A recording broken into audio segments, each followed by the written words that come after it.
Good morning, children, and welcome back to another day and a new chapter in the Birchbark House by Louise Erdrich. And we are now to the part of the book. The season is winter. It has already fallen. The first snow has already fallen, and Omachias and her family have all moved into their winter house, and they packed it full of food. And Mama has made Angelina a new dress, and old Tallow had come for a visit. So today's chapter is called The Blue Ferns. Snow filled the world, falling deeper and deeper, changing the island. The cabin was made in the old Chinook man way. Father was proud of its snug construction, with thick logs fitted together as closely as possible. The heaviest mud he could find, the stickiest clay, Father tamped between the logs to seal the cracks. He put crossbeams up on top and split logs to make a tiny loft where Okomias, Angeline, and Pinch slept on their wooden reed mats placed over tufts of moss. Grandma still slept in the coldest end of the loft, only now in her thick rabbit fur blanket. Cold crept along the floor. Okomias was glad of the boring time that she'd spent over the summer pressing fistfuls of gumbo clay taken from the center of the island into those places where the dried mud had crumbled. The warmest places in the house were on the sides that she had mended best. Cold air sneaked in just where she'd run out of muck and had to use grass. Sometimes the wind whistled when it entered. That thin whine sent a shiver right down Okomias's back. Now that Father was home, the cabin changed too. It was filled with the traps and blankets and his big man's coat and his head wrap, his moose hide mittens and traveling kettles, ice chisels, axe, and his moccasins. Old again, within Mama's embrace he was, and his new gun secure on pegs over the door. The cabin seemed smaller, cozier in a way, more interesting, Okomias thought, and more difficult, too. People stopped in any time of the day or even in the deep of night, and these visitors required constant attention. Yellow Kettle and Grandma were known as the keepers of the good store of food and of a warm fire, and although Omachias and Angeline and Pinch were the ones responsible for hauling all of the water for tea and chopping the wood for the fire that burned in the proud hearth, the fires needed constant vigilance, and did family as the sorry kids, the fires needed constant vigilance as did family needs. Father's gun required his concentration and his care, and he liked tea at his elbow while he cleaned the workings of his gun. It seemed to Okomias that every time the grown-ups began to talk, they discussed travel routes west. They argued whether the pressure of so many newcomers was going to send them the way of so many others who were sent to the territory of the West, to the Dakotas. There was now constant talk of government intentions, plans to meet in council, invitations to smoke the pipe. At least there were less serious visitors, including Two-Strike Girl and Wish Cobb and Auntie Muskrat, Twilight and Little Bee.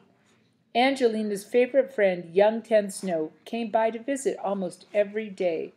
Albert Lapour had came early to tell his dreams to Father, who tried to take them seriously. "Last night I dreamed my head got stuck in a kettle," he revealed, his voice low and troubled.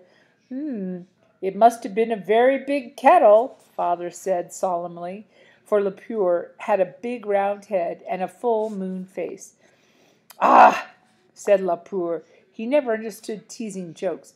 "It was big. Even so, what do you think it means?" "Some dreams are so powerful they are beyond our humble ability to comprehend," said Father. Lapour leaned back, satisfied. Only Mama caught Father's wink and joke. Even old Tallow stopped over to eat whatever she was given, often standing outside the door and bolting soup before she hurried off to hunt. And yes, she had now donned her big, heavy coat. The coat of all old tallow was fantastic. It was woven from different pelts, including a lynx, a beaver, a deer hide, and two that belonged to beloved dogs she once owned that had died. She had pieced together the old blankets, one a faded red and one brown. She discarded shreds of unidentified stuffs, and there were unidentified stuffs which were sewed patch on patch, including some black beaded velvets and bright calicoes. The coat was fit across her in a great mound, and flapped when she moved. She wore it well, springing lightly along with a huge tattered bear, like a huge tattered bear. No one could seem to bother old Tallow, but no cold seemed to bother old Tallow. But if it was too biting a day to walk outside or slide on the ice, Ten Snow and Angeline sat in the corner of the cabin on bedrolls and piles of skins, their light from the window of the thick oil paper falling golden on their faces. The two young women sewed and talked. Ten Snow had finished something very impressive, much admired by the older women, including Grandma, who took it in her hands and blessed it one day. It was a bag for fishtail, a fashionable bag. Instead of dried quills Grandma used so skillfully, Ten Snow had sewn the bag with trade beads by precious bought by precious packets at the company store. The bag was covered with four beaver skins worth um, the bag was covered with four beaver skins worth of white beads.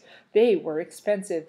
Fishtail's square bag was beaded all over in swirls of green vines, leaves, and glowing crimson flowers that popped out vividly against the white beads of the background.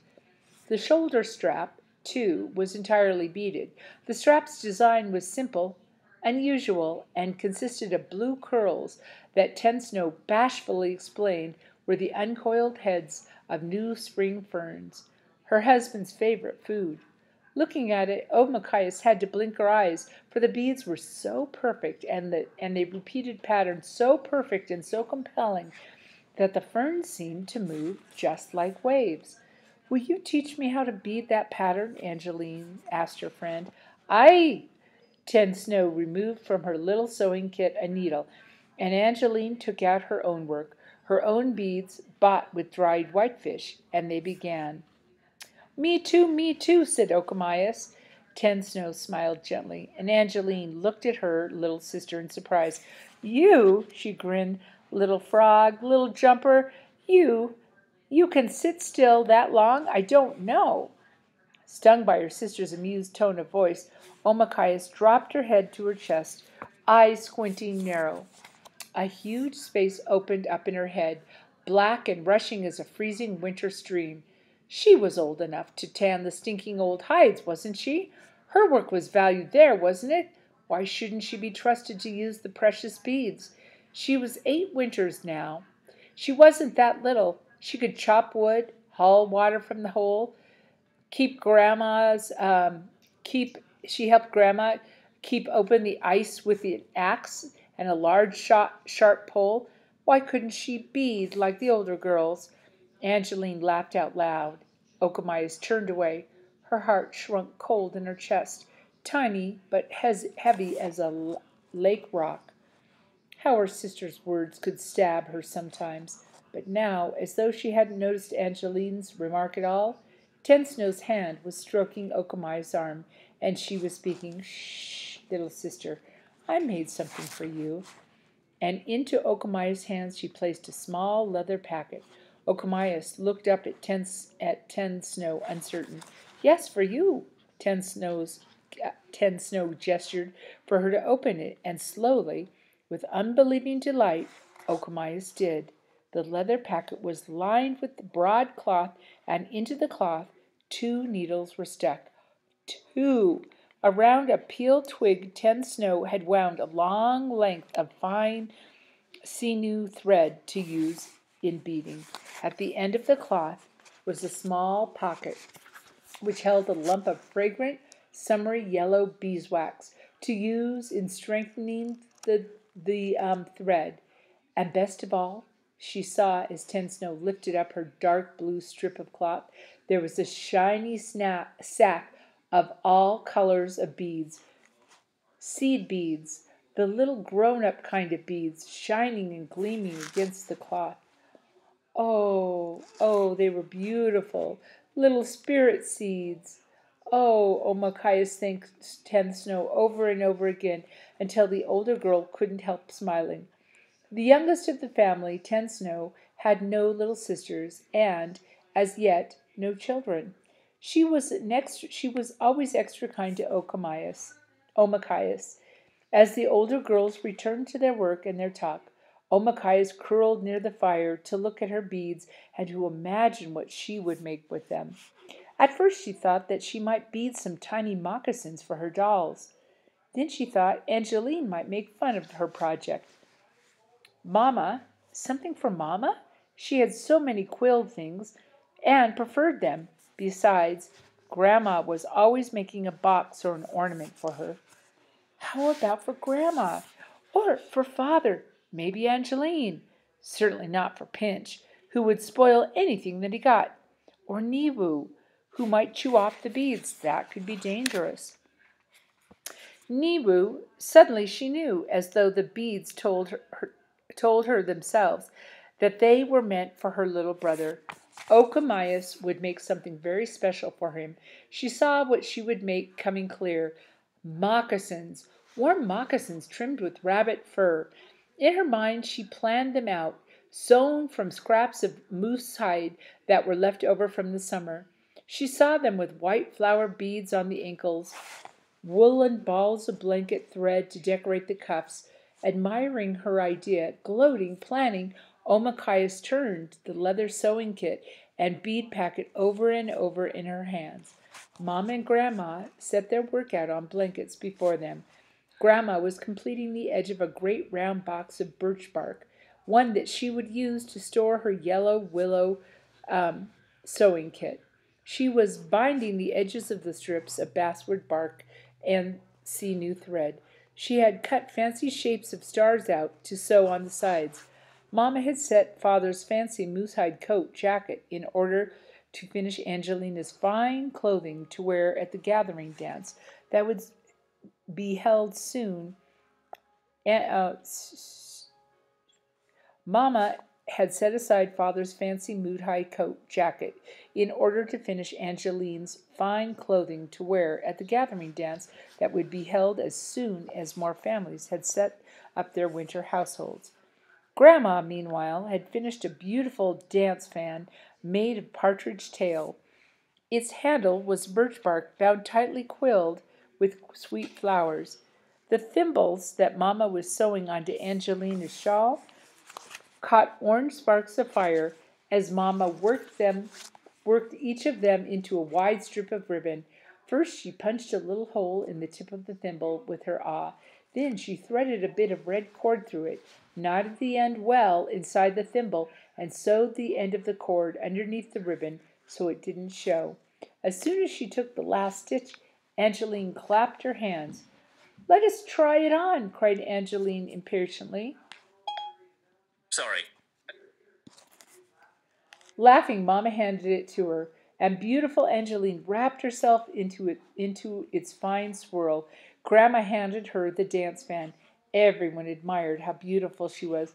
"Mama," said Omakaias, "can you help me now?" "Ah," Mama said, and off they took off. They left off looking at Angeline and started work on Nimu's moccasins. From the moose hide left over from Father's moccasins, Mama helped Omakaias cut out a pair of moccasins for Nimu, winter moccasins with cuffs well up to his legs for warmth.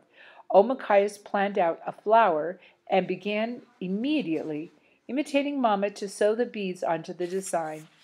It was harder, more exacting work than she had thought. The thread tangled and knotted. Beads bounced off the needle's tip. Even when she fastened the beads on, sometimes they looked odd or crooked, and she had to take them off again. She put her needle down. Tears of frustration stung her cheeks. "Oh, now don't give up," said Angeline, her voice gentle. "You are doing very well. little sister." Omakayas looked at her big sister in surprise, and then in gratitude. Nothing felt as good as this unexpected kindness from Angeline. She wiped her tears and took up her beadwork again. Niwu was napping in his little blanket hammock just above them. Father had tied 2 ropes into holes of the wooden beams, and between the two he'd fastened a warm blanket into the hammock. Mamma could rock Niwu by moving her foot tied to one of the ropes, or Omakayas could swing him by moving the other end of the rope. The sky darkened. Pinch was set out to bring wood. He made a face at Omakayas, for with her beadwork she was set apart, another of the women, and Pinch was left to fetch wood all by himself. Father and Fishtail sat in the corner, talking low and thoughtfully, drinking Grandma's tea.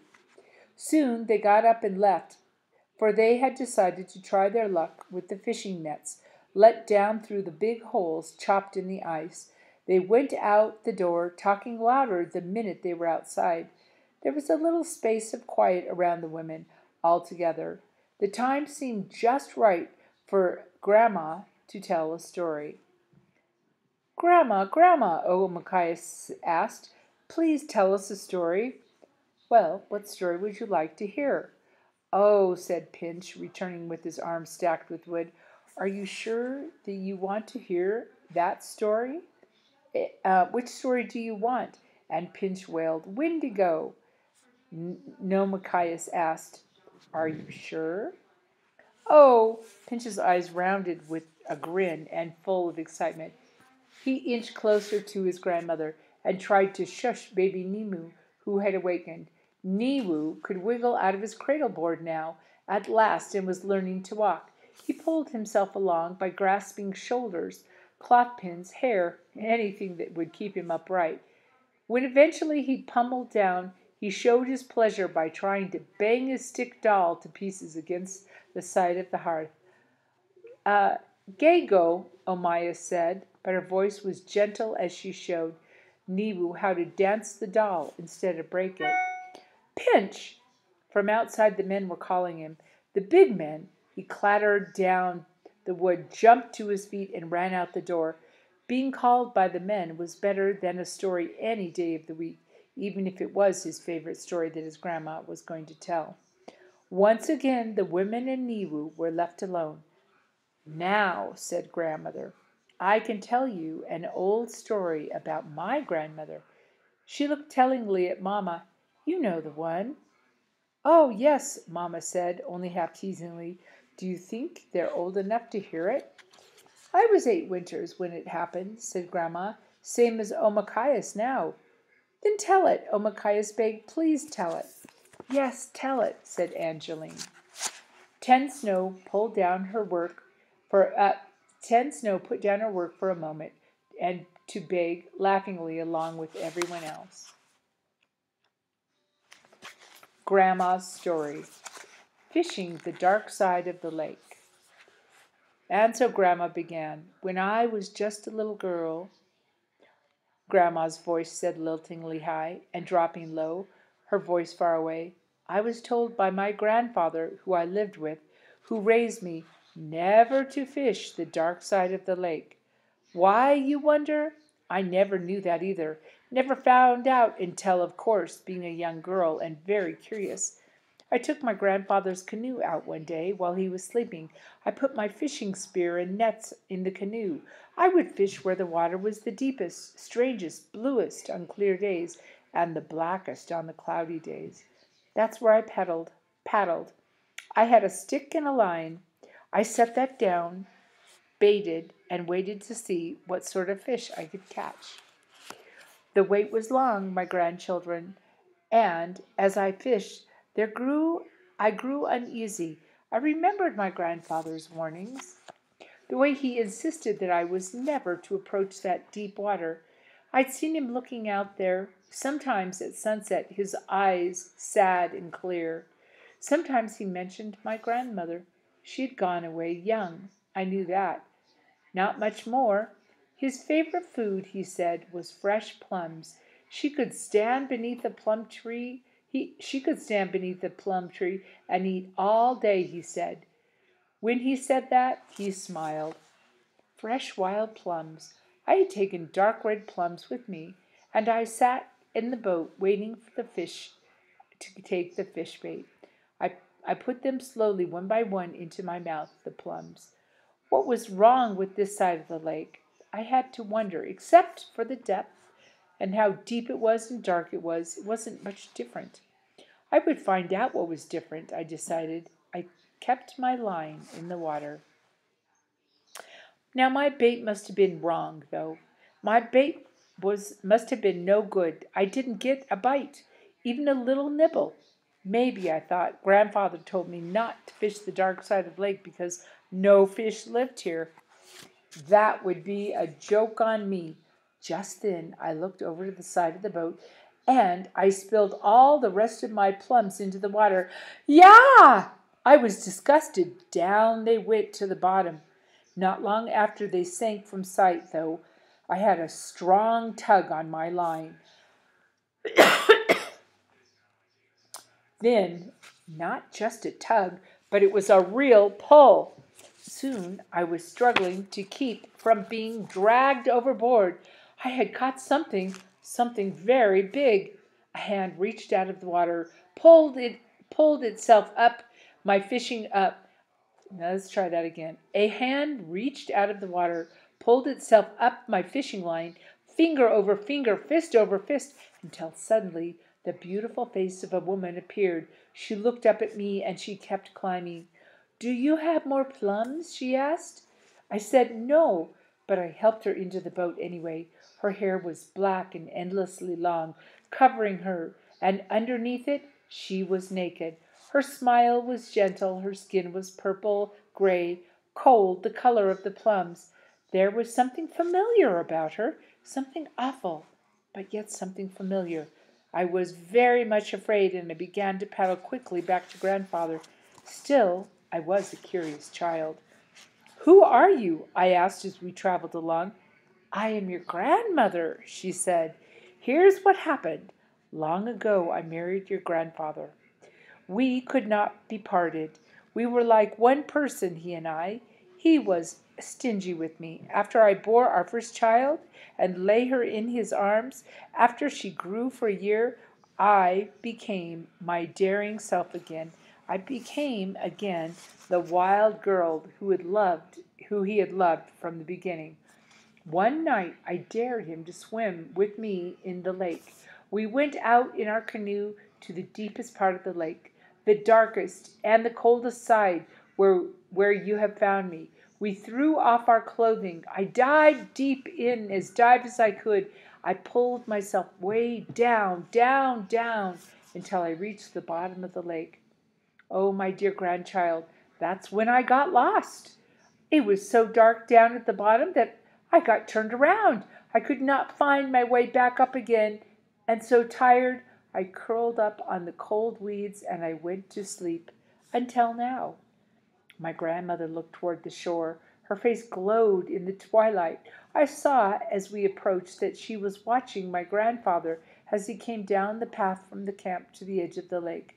He walked closer, closer. Something strange happened. I rubbed my eyes. I passed my hand across my face. I could not believe what I was seeing. As he approached, my grandfather's steps seemed to pick up life. His hair got darker and darker until it turned pure black, the pure black of his youth. His lines disappeared from his face. He straightened his bowed back, and just as our canoe touched the shore, he smiled. And oh, my grandchildren, suddenly he had all of his teeth back. I got out of the canoe.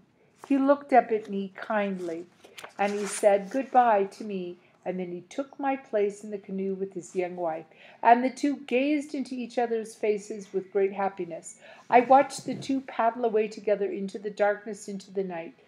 The two shooting stars passed over through the sky. The lake was silent.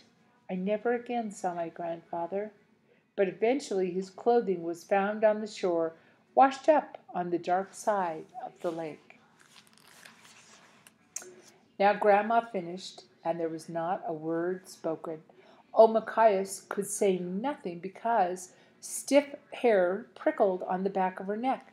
She couldn't get the sight of that hand reaching out of the water from her mind. Ten Snow and Angeline were wiping tears from their eyes. Mamma sighed and continued her work, slowly, carefully, on Angelina's shawl. Perhaps she was thinking of the big gathering where Angeline might meet someone and go away with him, far from her mother's gaze, and although she didn't want that to happen, it was inevitable, and Yellow Kettle's fond look said all that was in her heart. How deeply she loved her children, how dear they were to her, the center of her life.